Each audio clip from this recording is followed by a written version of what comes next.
Ça vous dit? Aujourd'hui, on ne parle pas d'actualité. On se prend à rêver et je vous invite à voyager avec 3 propositions de lecture pour l'été. Pas nécessairement des livres récents, mais des livres qui vous emmènent ailleurs. Pour commencer, 100 millions d'années et un jour de Jean-Baptiste Andréa. Jean-Baptiste Andréa, vous l'avez certainement déjà lu, le succès de son dernier roman, Veiller sur elle, pour lequel il a reçu le prix Goncourt en 2024, a été retentissant. Dans 100 millions d'années et un jour, paru en 2019 déjà à l'Iconoclaste, l'auteur entraîne le lecteur dans une quête paléontologique dans les Alpes, aux confins de la France et de l'Italie dans les années 1950. Stan, paléontologue en fin de carrière, a une obsession, découvrir le squelette d'un dinosaure coincé dans un glacier. Le scientifique embarque donc une petite équipe sur les sommets pendant un été, à la recherche de ce qui pourrait faire sa gloire.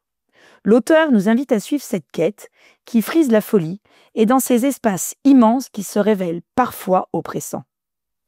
L'écriture de Jean-Baptiste Andréa a ceci de génial qu'avec simplicité, elle saisit le lecteur, à la fois dans une intrigue forte où la quête et l'intention qu'elle entraîne font accepter tous les sacrifices.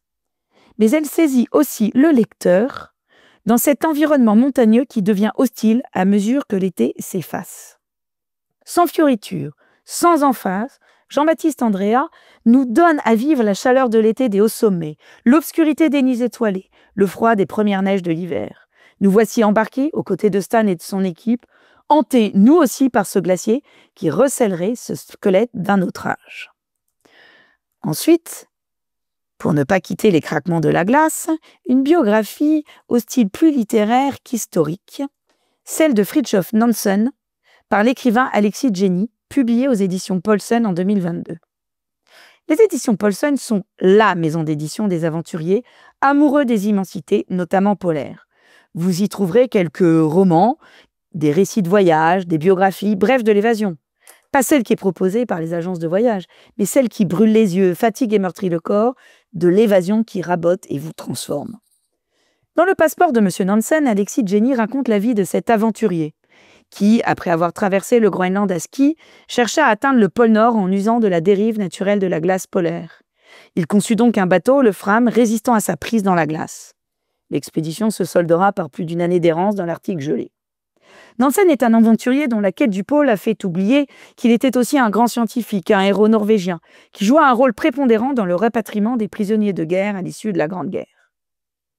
Il parvint à convaincre la Société des Nations de créer un passeport qui porta son nom, le fameux passeport Nansen, pour tous les apatrides nés de la chute des grands empires, ce qui sauva la vie de centaines de milliers de personnes et notamment de nombreux Arméniens. Loin d'une biographie aride, Alexis Jenny allie son talent littéraire avec la rigueur historique pour faire de Nansen un héros romanesque, loin de la caricature de l'aventurier frustre. Une biographie qui se lit comme un roman, et c'est bien ça qui rend ce livre si passionnant. Un dernier pour la route. L'usure d'un monde, une traversée de l'Iran, de François-Henri Désérable, publié en 2023 chez Gallimard.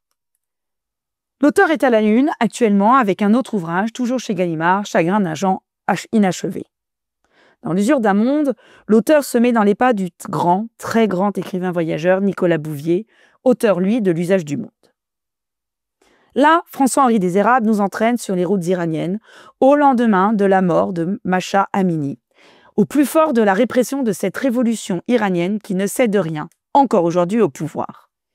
Les éditeurs ne seront pas étonnés de ce choix. Mon goût pour la littérature perse et ma fascination pour le combat que les femmes mènent en Iran ne pouvaient que me conduire à lire ce livre. D'autant que j'aime la plume de François-Henri Désérable, une plume de grande fluidité, mais riche et teintée d'une certaine nostalgie. Il serait évident que l'auteur n'aurait rien à envier à son maître Nicolas Bouvier. La lecture de L'usure du monde l'a confirmé.